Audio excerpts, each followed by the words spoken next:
আসসালামু আলাইকুম, সবাইকে স্বাগতম গ্রেট বিম ইঞ্জিনিয়ারিং কনসালটেন্সি ইউটিউব চ্যানেলের পক্ষ থেকে। আমি আজকে আরেকটি তিনতলা বিশিষ্ট একটি আবাসিক ভবন নিয়ে আপনাদের সামনে হাজির হয়েছি। দর্শক বন্ধুরা, আপনারা স্ক্রিনে ইতিমধ্যে তিনতলা বিশিষ্ট একটি আবাসিক ভবনের 3D ভিউ দেখতে পাচ্ছেন। অনেক সুন্দর কালার কম্বিনেশনের সাথে আমাদের এই 3D ভিউটি করা হয়েছে। যে 3D ভিউ বাড়ির সামনে মাঝখানে আমাদের সিঁড়ি রয়েছে এবং সিঁড়ির দুই পাশে আমাদের দুইটি বেলকনিকে অনেক সুন্দরভাবে ডিজাইন করে ফুটিয়ে তোলা হয়েছে। এই বাড়িটি করতে আপনার একদিকে জায়গার পরিমাপ লাগবে 30 ফিট এবং আরেকদিকে জায়গার পরিমাপ লাগবে 38 ফিট। আমরা যদি স্কোয়ার ফিট হিসাব করি তাহলে আমাদের 1140 স্কোয়ার ফিটের মতো জায়গার প্রয়োজন হবে। আর আমরা যদি শতাংশ হিসাব করি তাহলে আমাদের 2.5 শতাংশের কিছুটা বেশি জায়গার প্রয়োজন হবে এই বাড়িটি করতে। এই বাড়িতে আপনার নিচতলা এবং তিনতলায় আপনারা পেয়ে যাচ্ছেন দুইটি ইউনিটের ব্যবস্থা। যে দুই ইউনিটে প্রতি ইউনিটে আপনারা পেয়ে যাচ্ছেন দুইটি করে বেডরুম। দুইটি বেডরুমের সাথে আপনারা পেয়ে যাচ্ছেন এটি বেলকনি, এটি অ্যাটাচড বাথরুম, এটি কমন বাথরুম, এটি কিচেন এবং এটি ডাইনিং স্পেসের ব্যবস্থা। এবং দোতলায় মালিক নিয়ে থাকার জন্য পুরোটুকু জায়গায় মিলে এক ইউনিটের ব্যবস্থা করা হয়েছে। যে এক ইউনিটে আপনারা পেয়ে যাচ্ছেন 4টি বেডরুম, 4টি বেডরুমের সাথে আপনারা পেয়ে যাচ্ছেন দুইটি বেলকনি, দুইটি অ্যাটাচড বাথরুম, এটি কমন বাথরুম, এটি কিচেন, আলাদা ড্রয়িং স্পেস এবং আলাদা ডাইনিং স্পেসের ব্যবস্থা আপনারা পেয়ে যাচ্ছেন। এই বাড়িটি আপনার তিনতলা ফাউন্ডেশন দিয়ে একতলা পুরোপুরি কমপ্লিট করতে কত টাকা খরচ হবে সেটি আমরা ভিডিও শেষে আলোচনা করব।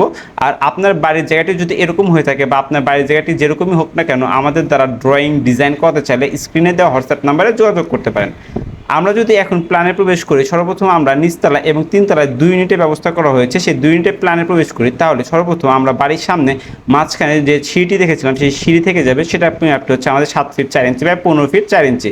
সিঁড়ির দুই পাশে আমাদের দুটি বেডরুম থেকে যাবে। আমরা যদি ডান পাশে ইউনিটে আসি, ডান পাশে ইউনিটে আমরা আসলে সিঁড়ির সাথে একটি বেডরুম পেয়ে যাবো, সেটা হচ্ছে 10 ফিট 6 ইঞ্চি বাই 12 ফিট। এবং এই রুমের সাথে আমরা পেয়ে যাবো একটি বেলকনি, সেটা হচ্ছে 10 ফিট 6 ইঞ্চি বাই 3 ফিট। এই রুমের সাথে আমরা সামনের দিকে আসলে পেয়ে যাবে একটি কমন বাথরুম, কমন বাথরুমের পরিমাপটা হচ্ছে 6 ফিট বাই 4 ফিট। এবং কমন বাথরুমের সাথে আমরা পেয়ে যাবে একটি কিচেন, কিচেনের পরিমাপটা হচ্ছে 6 ফিট বাই 5 ফিট 7 ইঞ্চি। এবং কিচেনের ঠিক সামনে আমরা পেয়ে যাবে একটি ডাইনিংয়ের ব্যবস্থা, ডাইনিংয়ের পরিমাপটা হচ্ছে আমাদের 8 ফিট বাই 10 ফিট। এবং বাড়ির পিছনে গিয়ে আমরা আরেকটি বেডরুম পেয়ে যাবো, সেটা পরিমাপটা হচ্ছে 10 ফিট 3 ইঞ্চি বাই 11 ফিট। এবং এই রুমের সাথে আমরা একটি অ্যাটাচড বাথরুম পেয়ে যাবো, সেটা পরিমাপটা হচ্ছে 3 ফিট 9 ইঞ্চি বাই 8 ফিট। এই ছিল আমাদের একটি ইউনিট। বাড়ির ডান পাশে যে ইউনিটটি ছিল বাম পাশে তার সিমিলার মিরর ইউনিটটি থেকে যাবে। আমরা যদি এখন দোতলা বা ফার্স্ট ফ্লোরে আসি তাহলে সর্বপ্রথম বাম পাশে আসি তাহলে আমরা পেয়ে যাবো একটি ড্রয়িং স্পেস, ড্রয়িংয়ের পরিমাপটা হচ্ছে 11 ফিট বাই 10 ফিট। সিঁড়ির দুই পাশে আমরা বাড়ির সামনে দুটি বেডরুম পেয়ে যাবো। আমরা যদি ডান পাশের রুমে আসি সেটা হচ্ছে 10 ফিট 6 ইঞ্চি বাই 12 ফিট। এবং এই রুমের সাথে আমরা বাড়ির সামনে একটি বেলকনি পেয়ে যাবো, সেটা হচ্ছে 10 ফিট 6 ইঞ্চি বাই 3 ফিট। এবং সিঁড়ির বাম পাশের রুমটি আমাদের ডান পাশের রুমের সিমিলার থাকবে, সেটা হচ্ছে 10 ফিট 6 ইঞ্চি বাই 12 ফিট। এবং এই রুমের সাথে আমরা বাড়ির সামনে একটি বেলকনি পেয়ে যাবো, সেটা হচ্ছে 10 ফিট বাই 3 ফিট। আমরা যদি বাড়ির মাঝখানে আসি তাহলে আমরা পেয়ে যাব অনেক বড় একটি ডাইনিং স্পেসের ব্যবস্থা। ডাইনিংয়ের পরিমাপটা হচ্ছে আমাদের 11 ফিট 10 ইঞ্চি বাই 10 ফিট। এবং ডাইনিংয়ের ঠিক সামনে আমরা পেয়ে যাবো এখানে একটি বেসিনের ব্যবস্থা এবং এখানে তার সাথে থাকবে আমাদের একটি ক্যাবিনেটের ব্যবস্থা। আমরা ডাইনিংয়ে খাওয়ার জন্য এখানে আমরা হাত মুখ ধুতে পারি বা ফ্রেশ হতে পারি। এবং এখানে আমাদের একটি ক্যাবিনেটের ব্যবস্থা করা হয়েছে, যেখানে আমরা ডাইনিংয়ের জিনিসগুলো রাখতে পারি।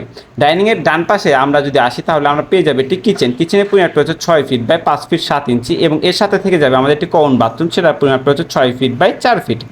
আমরা যদি বাড়ির পিছনে চলে যাই তাহলে আমরা যদি বাড়ির পিছনে দুটি বেডরুম পেয়ে যাই, আমরা যদি ডান পাশের রুমে আসি সেটা পরিমাপটা হচ্ছে 10 ফিট 3 ইঞ্চি বাই 11 ফিট। এবং এই রুমের সাথে আমরা একটি অ্যাটাচড বাথরুম পেয়ে যাবো, সেটা পরিমাপটা হচ্ছে 3 ফিট 9 ইঞ্চি বাই 8 ফিট। এবং আমরা যদি বাড়ির বাম পাশে আসি তাহলে আমরা আরেকটি বেডরুম পেয়ে যাবো, সেটা আমাদের ডান পাশের রুমের সিমিলার থাকবে, সেটা পরিমাপটা হচ্ছে 10 ফিট 3 ইঞ্চি বাই 11 ফিট। এবং এই রুমের সাথে আমরা একটি অ্যাটাচড বাথরুম পেয়ে যাবো, সেটা পরিমাপটা হচ্ছে 3 ফিট 9 ইঞ্চি বাই 8 ফিট। এই ছিল আমাদের আজকের ফ্লোর প্ল্যানটি।